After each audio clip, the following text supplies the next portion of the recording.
नमस्कार, मैं डॉक्टर राकेश पाठक। दोस्तों, ये साल हमारे राष्ट्रगीत वंदे मातरम के 150वें जयंती वर्ष के रूप में मनाया जा रहा है। इसी वजह से वंदे मातरम की चर्चा संसद से लेकर सड़क तक और सड़क से लेकर सोशल मीडिया तक छाई हुई है। सब तरफ बहस चल रही है वंदे मातरम को लेकर। ये बहस इसलिए भी तेज हो गई है क्योंकि प्रधानमंत्री नरेंद्र मोदी इसके बहाने पहले प्रधानमंत्री जवाहरलाल नेहरू और भारतीय राष्ट्रीय कांग्रेस पर हमलावर हैं। वे वंदे मातरम को लेकर नेहरू से लेकर कांग्रेस तक पर बड़े बड़े गंभीर आरोप लगा रहे हैं। आज देश की संसद में इस पर 10 घंटे की बहस चल रही है और इसकी शुरुआत भी प्रधानमंत्री नरेंद्र मोदी ने नेहरू और कांग्रेस पर हमले के साथ की है।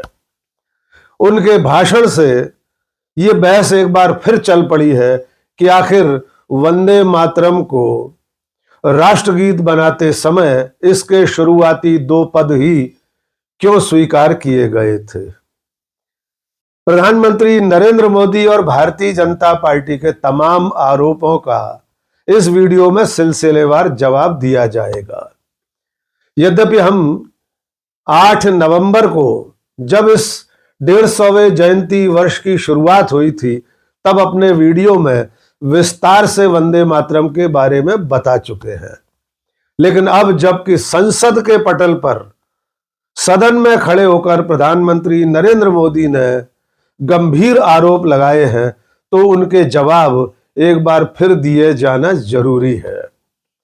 एक लाइन में सबसे पहले ये सुन लीजिए कि प्रधानमंत्री नरेंद्र मोदी, उनके वैचारिक पुरखे, उनका पितृ संगठन राष्ट्रीय स्वयंसेवक संघ और एक और दूसरा संगठन हिंदू महासभा ने आजादी की लड़ाई में कभी भी वंदे मातरम गीत नहीं गाया था।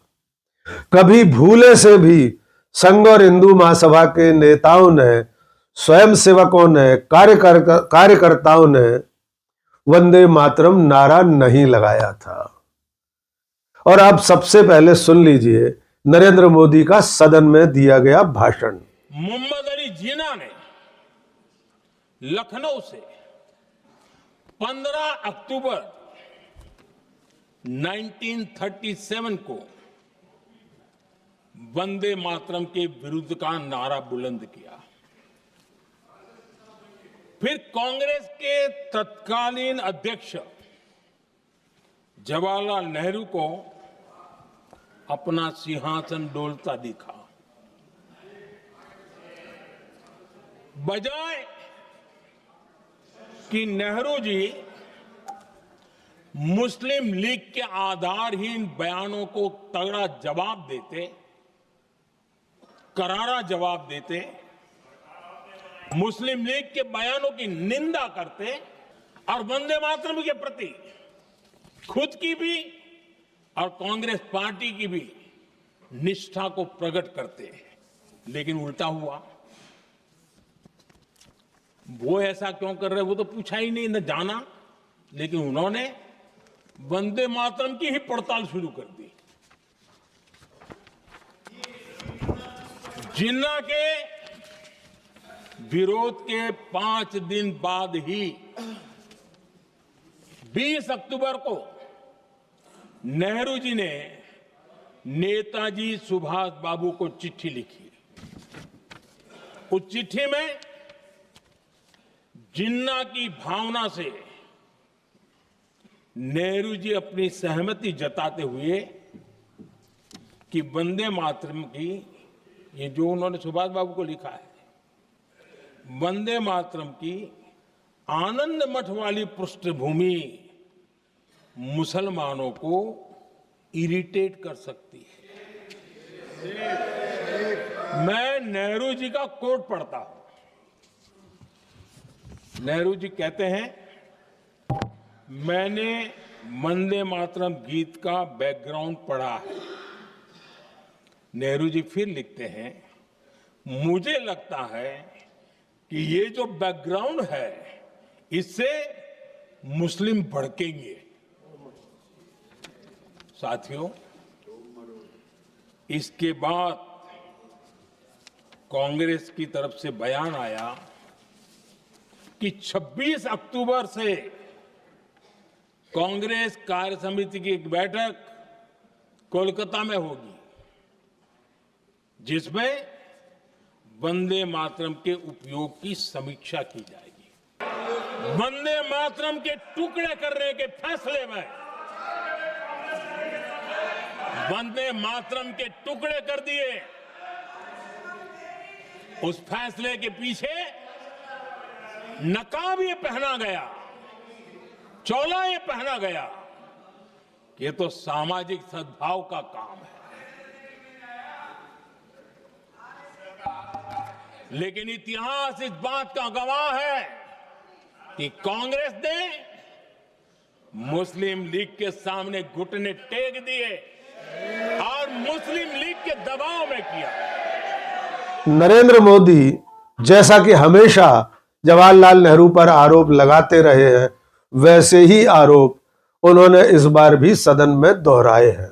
नरेंद्र मोदी ने यह भी कहा कि जब वंदे मातरम का 100वां वर्ष था तब इस देश में आपातकाल लगा हुआ था, लोग जेलों में कैद थे। प्रधानमंत्री के भाषण के बाद कांग्रेस और विपक्ष की दूसरी पार्टियों की तरफ से जवाबी भाषण भी हुए हैं। इनमें कुछ भाषण बेहद अहम हैं, जिनमें कांग्रेस के सांसद गौरव गोगोई और प्रियंका गांधी के नाम शामिल हैं। इसके अलावा अखिलेश यादव और बाकी के कई सांसदों ने प्रधानमंत्री के भाषण का जवाब दिया है। आइए छोटे छोटे टुकड़े गौरव गोगोई और प्रियंका गांधी के भाषणों में से सुन लेते हैं। 1937 के कांग्रेस वर्किंग कमेटी में के सेशन में यह निर्णय लिया गया कि जहां पर भी नेशनल गैदरिंग होगी वहां पर हम शुरुआत में वंदे मातरम के पहले 2 पंक्तियों को हम गाएंगे।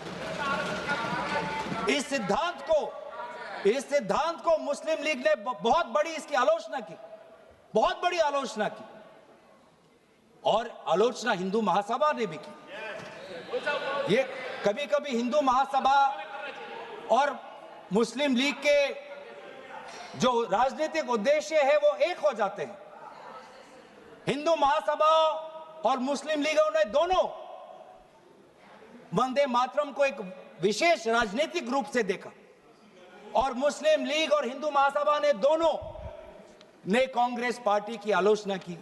लेकिन कांग्रेस पार्टी अगर चलेगी तो किसी हिंदू महासभा या किसी मुस्लिम लीग की नहीं, भारत के जो हमारे आबादी है, भारत की जो हमारी जनसंख्या है, भारत में जो वंदे मातरम के जो मूल भाव है उसके साथ।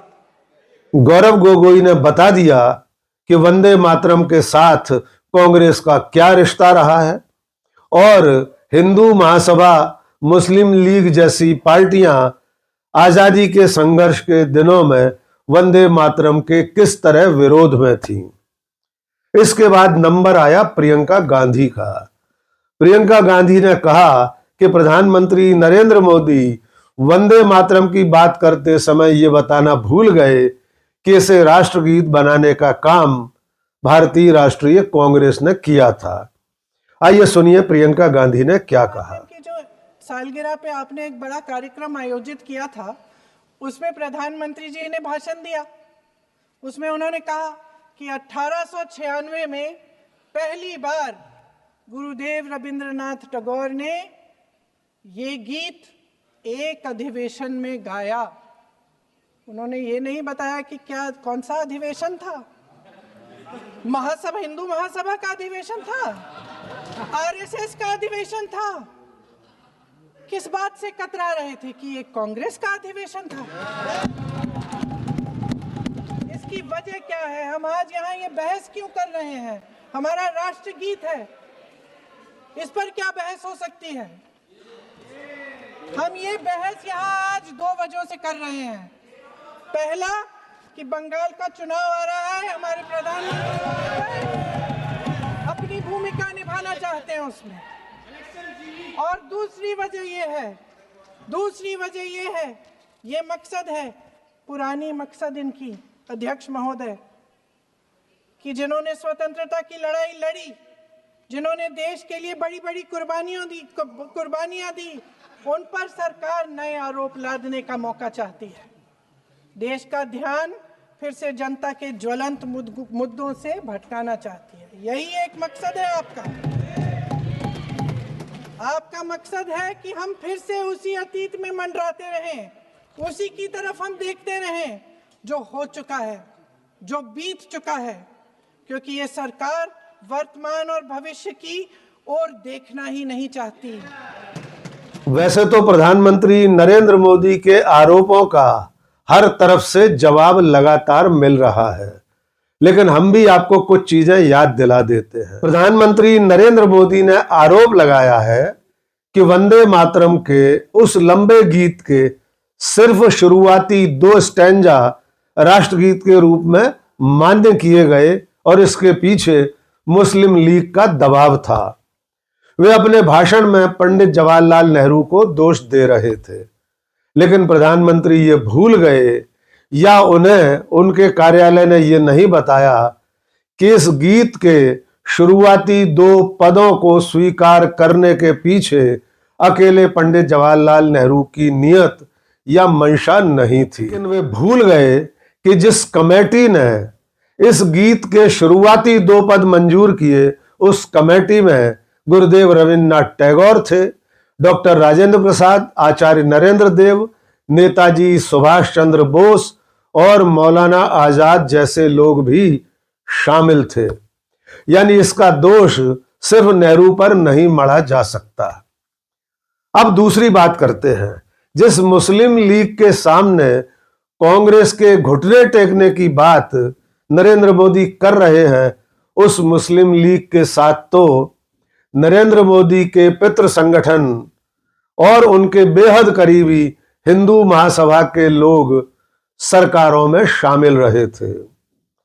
जिस जनसंघ के संस्थापक प्रोफेसर श्यामा प्रसाद मुखर्जी थे, वे प्रोफेसर मुखर्जी जब हिंदू महासभा में थे तब बंगाल की मिलीजुली सरकार में मंत्री थे और उस सरकार में मुस्लिम लीग भी बराबर की साझीदार थी।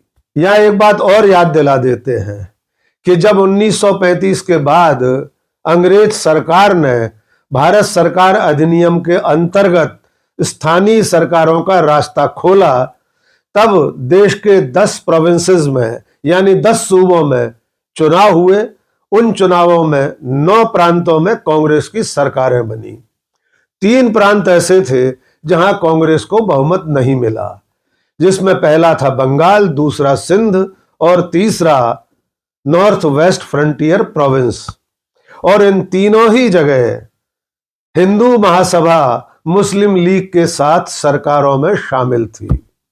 इन्हीं में से एक सिंध की विधानसभा में पृथक पाकिस्तान का प्रस्ताव पारित हुआ था और तब भी हिंदू महासभा उस सरकार में शामिल रही थी। सिर्फ मुंह दिखाई के लिए यानी औपचारिकता के लिए हिंदू महासभा के विधायकों और मंत्रियों ने सदन से बहिर्गमन कर दिया था, लेकिन उसके बाद भी वे सरकार में बने रहे।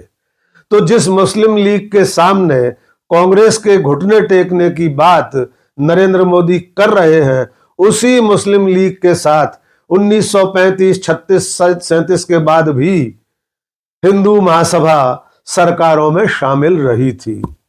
यहां तक कि प्रोफेसर श्यामा प्रसाद मुखर्जी बंगाल की सरकार में मंत्री रहते हुए भारत छोड़ो आंदोलन को कुचलने के लिए अंग्रेज सरकार को चिट्ठियां लिख रहे थे। एक बात और जान लीजिए कि वंदे मातरम भारतीय राष्ट्रीय कांग्रेस के अधिवेशनों में, सम्मेलनों में 19वीं सदी के आखिर में यानी 1896 के बाद से लगातार गाया जाने लगा था। लेकिन 1925 में बने राष्ट्रीय स्वयंसेवक संघ और उससे भी पहले स्थापित हिंदू महासभा के सम्मेलनों में, आयोजनों में कभी भी वंदे मातरम गीत नहीं गाया गया। आजादी की पूरी लड़ाई में राष्ट्रीय स्वयंसेवक संघ के लोग और हिंदू महासभा के कार्यकर्ता वंदे मातरम नारा नहीं लगाते थे। उनके पूरे साहित्य में, उनके नेताओं के भाषणों में, उनके पत्राचार में कहीं भी वंदे मातरम का जिक्र 1947 से पहले नहीं मिलता। इस वंदे मातरम गीत और नारे से अंग्रेज सरकार किस कदर परेशान थी कि उसने 1935 में वंदे मातरम गीत गाने पर प्रतिबंध लगा दिया था। सरकारी स्कूलों, कॉलेजों में और बाकी जगहों पर वंदे मातरम गाने पर प्रतिबंध लगा दिया गया था। और जो भी व्यक्ति इस प्रतिबंध के बाद वंदे मातरम नारा लगाता था या गीत गाता था तो उस पर कोड़े बरसाए जाते थे। उस पर अंग्रेज सरकार, अंग्रेज पुलिस लाठियां बरसाती थी। वंदे मातरम गाने पर कोड़े बरसाने की सजा देने का एक मामला याद दिला देते हैं। स्वामी विवेकानंद के भाई भूपेंद्र नाथ दत्त अलीपुर जेल में कैद थे। जेल की पुलिस ने, जेल के अधिकारियों ने अंग्रेज सम्राट के सम्मान में गॉड सेव द किंग गाने का आदेश दिया, लेकिन भूपेंद्र नाथ दत्त ने गॉड सेव द किंग की बजाय वंदे मातरम गाना शुरू कर दिया और इस अपराध में उन्हें 40 कोड़ों की सजा दी गई।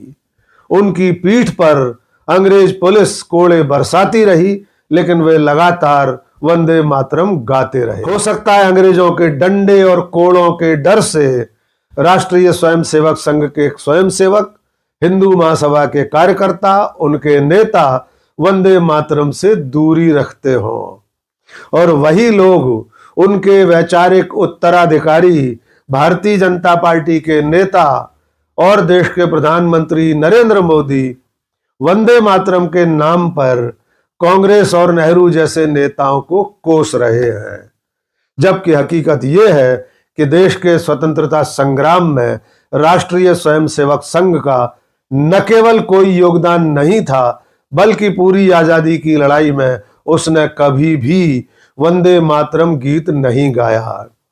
कभी भी संघ के लोगों ने, हिंदू महासभा के लोगों ने वंदे मातरम नारा नहीं लगाया। और चलते चलते एक छोटी सी बात और जान लीजिए। प्रधानमंत्री अपने भाषण में वंदे मातरम के 100 साल होने पर आपातकाल को याद कर रहे थे। यानी जब वंदे मातरम के 100 साल हुए थे उस वक्त देश में आपातकाल लगा हुआ था। तो प्रधानमंत्री जी को याद दिला देते हैं कि उस आपातकाल का समर्थन उनके पितृ संगठन राष्ट्रीय स्वयंसेवक संघ ने किया था। तत्कालीन सरसंघ चालक बाला साहब देवरस ने प्रधानमंत्री इंदिरा गांधी को चिट्ठियां लिखकर आपातकाल की प्रशंसा की थी। उन्होंने इंदिरा गांधी को चिट्ठी लिखकर अपने स्वयंसेवकों की रिहाई की गुहार लगाई थी। देवरस ने लिखा था कि अगर आरएसएस के कार्यकर्ताओं को रिहा कर दिया जाए तो वे इंदिरा गांधी की सरकार के 20 सूत्रीय कार्यक्रम और दूसरे देश हित के कामों में सहयोग करने को तैयार हैं। तो प्रधानमंत्री नरेंद्र मोदी जी आपातकाल का जिक्र जब भी करें तब उन्हें याद दिला दीजिए कि आपातकाल का समर्थन राष्ट्रीय स्वयंसेवक संघ ने भी किया था। आज के इस वीडियो में बस इतना ही। बहुत बहुत शुक्रिया।